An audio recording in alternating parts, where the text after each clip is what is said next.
Heavy winter clothing test, various different 9mm rounds tested. I'm gonna use my 4-inch barrel Ruger Security 9 to do this test, and everything is gonna be 9mm because after the popularity of my last test going through heavy winter clothing with Dan the Wolfman, a lot of people wanted to see various different rounds tested. So I thought, let's do that. And our fabric barrier here, what we got going on here is 1 layer of snow pants, 5 layers of thin parka, 4 layers of thin sweatshirt, and then 2 layers of t-shirt.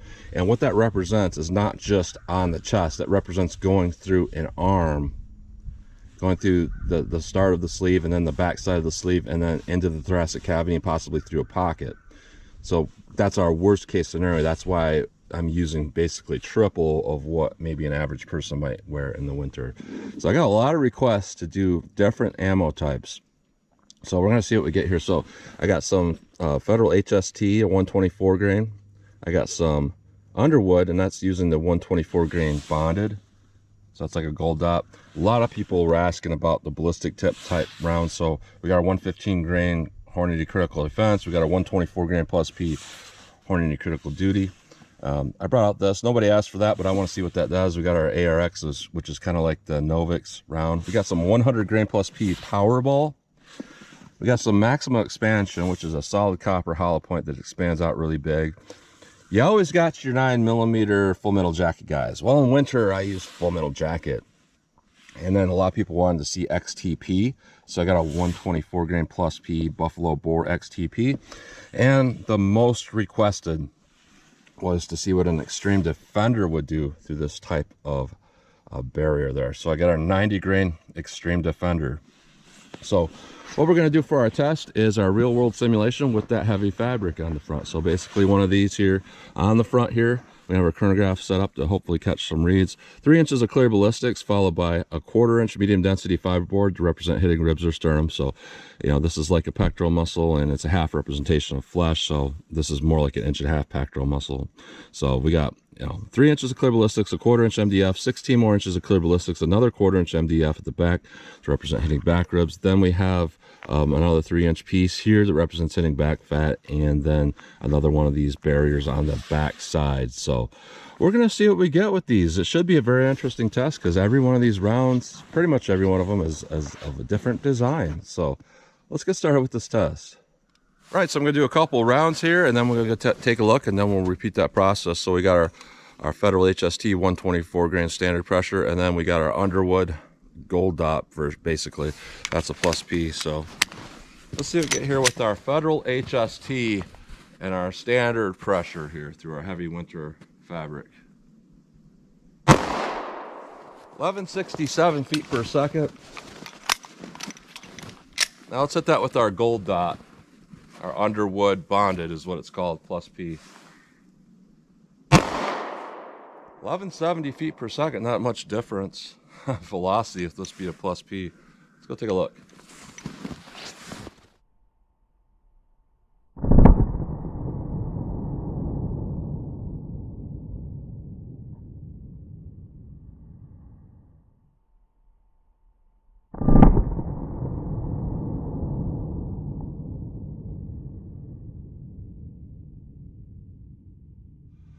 All right, so interesting here. With our gold dot, it looks like it did more damage, but our HST actually expanded, which this is very scientific. It's kind of neat because I was able to launch these at about the same velocity. So that tells you something about these different loads, you know, whether, you know, it has nothing to do with one being plus P or not because they came out at the same velocity. So at that about 1170 feet per second, our HST got good expansion, but our gold dot did not. I've been telling people for years, you know, HST is where it's at. But what we got going on here, really good energy dump with our HST. And we went to 16 3/4 inches. So good performance there. With our gold dot, we got a little bit less energy dump. We got probably some tumbling right here. And then we went right to the, it's hard to see on camera, but it did nick that back rib simulation. So we're at 19 inches with that gold dot. So let's move on and try something else. All right, now I got a round of that ARX. It's a 65 grain polymer matrix bullet, similar to the Novix. You put this right in the center. 1763 feet per second. Interesting there. All right. So now I'm going to move the chronograph a little bit over. And what we got going on here is our Corbon Powerball 100 grain. I'm really curious about this stuff. Let's see what this does. 13 feet per second. All right. Now I got that Underwood maximum expansion 105 grain solid copper hollow point that's designed to really open up pretty big. This probably won't do very well, but it's an interesting load, so let's see what this does. 1095 feet per second, very low recoil. Let's go take a look.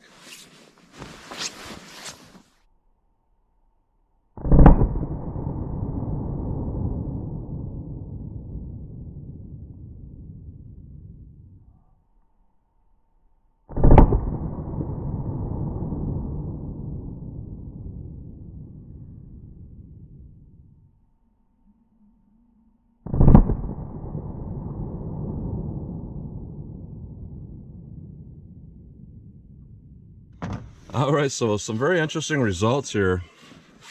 We can try to take a look here at a rib simulation real quick here. It's our HST, big old hole, a gold dot tiny.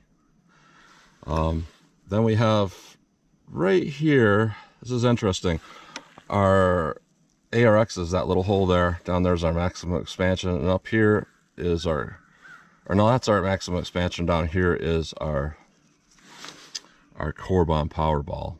So the HST, the Powerball, and the max expansion expanded well. The gold dot did not expand very well, and then the ARX obviously isn't meant to expand. So pretty good energy dump in here with all of these. Interesting enough, you know, our Powerball has huge amount of energy dump. Our max expansion has huge amount of energy dump, and surprisingly, the ARX does too. And the ARX does a lot of damage, just like an Extreme Defender would.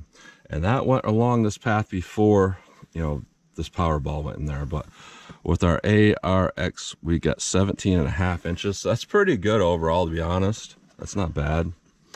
And then what we got with our Corbon Powerball stuck in this first 3-inch piece here. There's a little ball there. Not great damage going on there, but okay.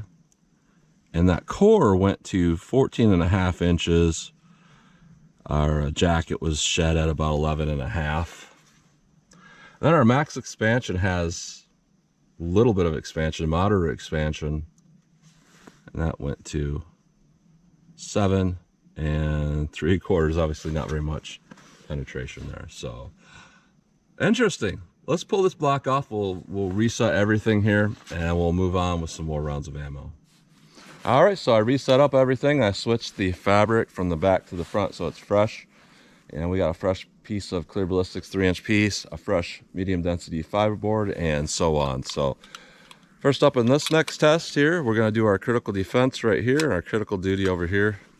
People have really wanted to know what these things will do, because they think, well, if heavy fabric, you know, clogs hollow points, this stuff will do better potentially. So let's see what we get here with our critical defense right here, 115 grain FTX.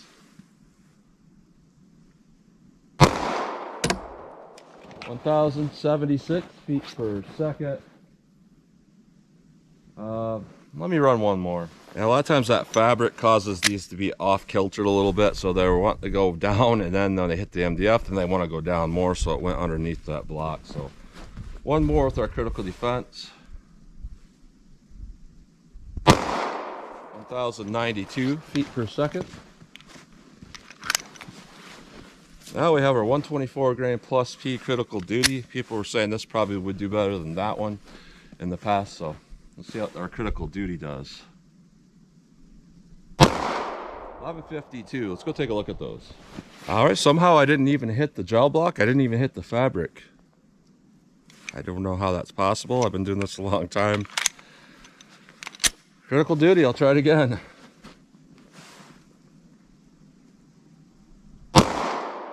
167. Now let's go take a look.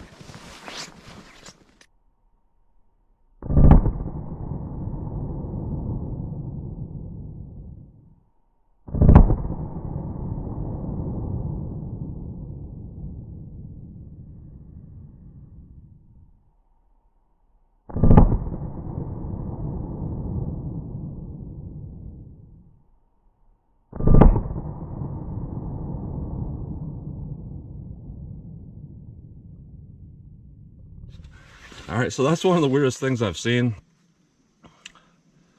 Like, I don't know where it hit at all, but it honestly looks almost like I see I do see a second impact. There's a bullet laying on the side. I just didn't see it went through another hole that was already there. I didn't even see that. That's interesting because I aimed like right here and I thought maybe I went over it, but no, the impact came all the way down here somehow. That is weird. So at least we got two valid bullets we can see in there, and they actually did pretty similarly. It looks like maybe our critical duty expanded just a hair more, but yeah, the critical defense, it didn't expand at all. So when people are saying, well, they got that plug in there that prevents that, it really doesn't. You know, I don't really know what that plug does, because it really doesn't fully prevent that, you know, from causing this issue, and the plug doesn't cause it to expand out either. So, you know, why we get an HST that expands great, but we got these polymer plugged ones that don't expand at all. Yeah, it makes you think a little bit. So our critical defense, the one we caught, valid shot, 15.25 inches of penetration, which isn't bad for 115 grain standard pressure. Our 124 plus P critical duty didn't go that much further, 15.75 inches. Interesting. So let's try some more rounds. All right, now we got a 124 grain plus P buffalo bore with an XTP bullet. A lot of people wanted to see the XTP. They thought, you know, this would do a little bit better through heavy fabric than other types. So let's see how our XTP does. 1171 feet per second. All right. Now FMJ, we got the FMJ guys. Everybody says in winter I use an FMJ, and it really doesn't make sense when they say it, because it's like, I use it because if you get hollow point expansion, it's not going to penetrate enough because of the fabric, as if the hollow point's going to expand in the fabric, which that's not how they work. So I never really understood that, but let's see what we get with our FMJ. It's a 124 grain American Eagle. 1,008 feet per second. All right. And now the one everyone wanted to see. We got our 90 grain Extreme Defender. This happens to be a standard pressure because I went through the ammo I had. That's just what I happen to have. I didn't have any plus P's left, so let's see what this thing will do. No read on that. That's the only one I didn't get a velocity read on. Let's go take a look.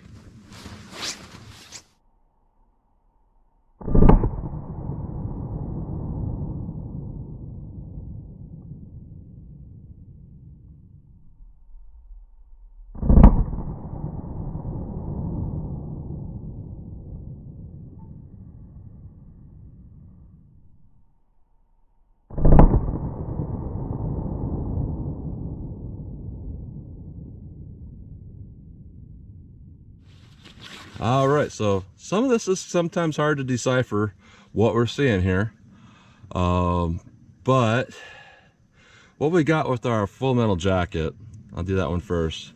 No energy dump, obviously, just a straight line, some tumbling here, a straight line. We got the least amount of, you know, actual cutting damage in there, obviously. And what we went to is 20 inches of penetration through the back rib simulation, which that's not significant, really. I don't think that would over penetrate through an average size attacker. Full metal jacket can over penetrate, but you're talking like older European 9mm ammo, stuff like that. Your basic Winchester white box Federal American Eagle is pretty weak and generally wouldn't over penetrate, so not a lot of damage.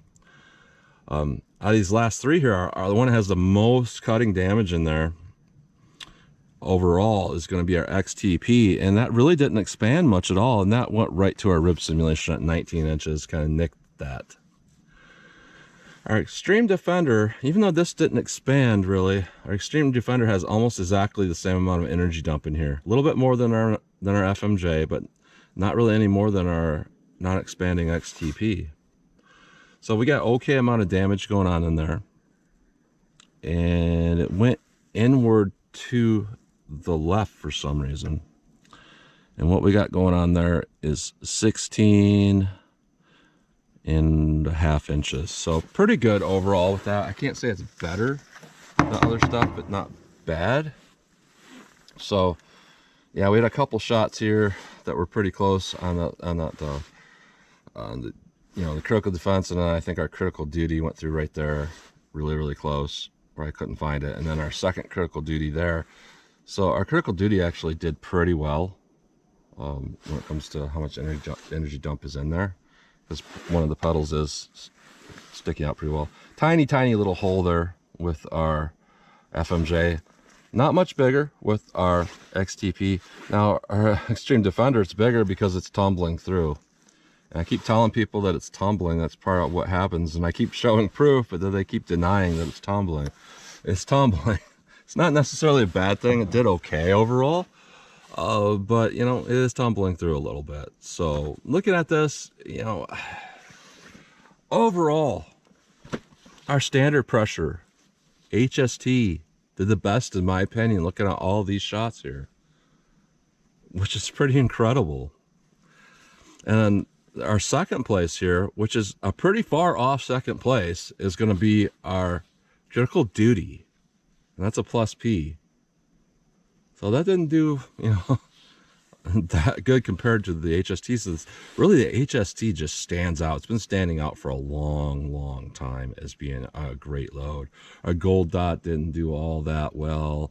Our Powerball and our maximum expansion really didn't do all that well. Our Powerball did okay, I guess, because it did expand out big and put a lot of energy dump going on in there. Our critical defense didn't do that well at all. Our ARX, honestly, I'm going to say our ARX is pretty similar to our Extreme Defender. FMJ didn't do so well. XTP, okay, not great. It's really our HST that stands out of all these things here. But a close second, or not a close second, but kind of a medium distance second, our critical duty did okay. So let's pull these out of the block and take a look at all these different bullets close up. All right, so here's a close-up look at all these bullets here. Very interesting. So here is our Federal HST, and this is what I'm going to call our best performing round overall. You know, what I'm seeing is a very consistent all-around expansion. That's everything that I would want in a bullet. Now, going the same velocity, roughly, here's our gold dot. Got partial expansion, so not nearly as good as that HST. Now here's our, I would say, our second place winner. This is our critical duty. It actually didn't do too bad. That did pretty well, I would say. So yeah, I would say there's a close second there to our HST. Those two did pretty well. And I'll say our third place winner is that gold dot. Moving along, what I think is number 4. This is the XTP. You know, it didn't do great, but I mean, it was relatively consistent for what it is. So I think our XTP did okay. I'm going to say our next one is going to be our Powerball. Even though, you know, we got massive fragmentation and jacket separation, I had the PCs back together. You know, that still expanded really big. That would put a lot of energy into a target and likely still stop a threat very well. It's just that you're going to be pretty limited on your penetration. So if you did have to make a side shot like we're figuring in here with all that fabric, it probably would not reach adequate depths, but it still energy dumped really well. Now, here's our critical defense. Not terrible, I guess, considering, but really that plug didn't do its job, so not so good. There's our maximum expansion. Expanded pretty good, inconsistently, but pretty good. but that's severely underpenetrated, similar to the Powerball in a lot of respects. Now here's our 3 that do not expand, or solid non-expanding bullets. I would say the worst out of all those, and I'm going to say the worst performer overall, is going to be our Full Metal Jacket. It didn't really go that much deeper, and it created the smallest, you know, damage or wound channel in there. Didn't do good at all. Now between these two, honestly, they penetrated about the same depths, and to me it looks like they did the same damage, to be completely honest. So here's our ARX, and here is our Extreme Defender. Now I'm going to say between both of these two, I would say our Extreme Defender is probably a little bit better choice than this, because if you were to hit like auto glass or something like that, that's going to do a lot better, or any type of real hard barrier, that one's going to do better than that one. But that one's got really low recoil. So yeah, some interesting results here. I would recommend the HST and either the standard pressure or the Plus P. I would say if you're going down to a 3-inch barrel, you might want to do the Plus P, because you might not have enough velocity to get expansion like that with the standard pressure. But 4 inches and up, you know, our standard pressure did quite well with the HST. And then our Critical Duty is a pretty close second there. I would carry that as well. And then, you know, Gold Dot and XTP, mediocre. I carry them if I had to, if I couldn't find these two. Critical Defense, I'd avoid that. I'd avoid the expansion and the Corbon there and FMJs. And I don't want to say I would avoid these because they did penetrate enough. I would definitely take these 4 before I took these 2. But, you know, they did okay for what they are. So that's a close-up look at those bullets. So definitely an interesting test overall. You know, some surprising results, some not so surprising. Interesting here, but you know, my gut feeling about that HST was right, and I kind of felt bad that I didn't have the HST in my last test, because I said 9mm didn't do that well, but I had a feeling that if I had the HST it would do well. And I went through my stuff like several more times and found that I did have some HST to test. So this is one of those things, and it's one of the things I don't like to admit, because it would make, you know, caliber wars and testing kind of boring. But when you're talking like ammo performance, really what it comes down to a lot of the times is the specific ammo, the bullet design, and how it's loaded, more than what it does the caliber. Like you could take an HST 9mm, you could easily say that it does better than a lot of like 45s or 40s. But if you got a 45 or a 40 in HST, then they're typically going to do better than that. You know, and it's one of those things that really skews, you know, caliber wars, because, you know, one round of ammo might do so much better than the other. And the reason why I don't like to admit it, because I think caliber wars are fun. People get so emotional about it. People think I get emotional about it. I don't. I'm just having fun with it. You know, 45 is the best, 2 world wars or whatever. But when it comes down to the heart of it with my testing, you know, it really is about bullet choice and specific load choice. That's not to say that 9mm is as good as 357 Magnum or something like that. But what it does say is if you got like very similar cartridges, 9mm, 40, 45, stuff like that, you can get a load in 9mm that will exceed some loads in those other calibers. And it really is all about load choice overall. So that's what you get today. Very interesting test. So as always, comment, share, and like, and thanks for watching.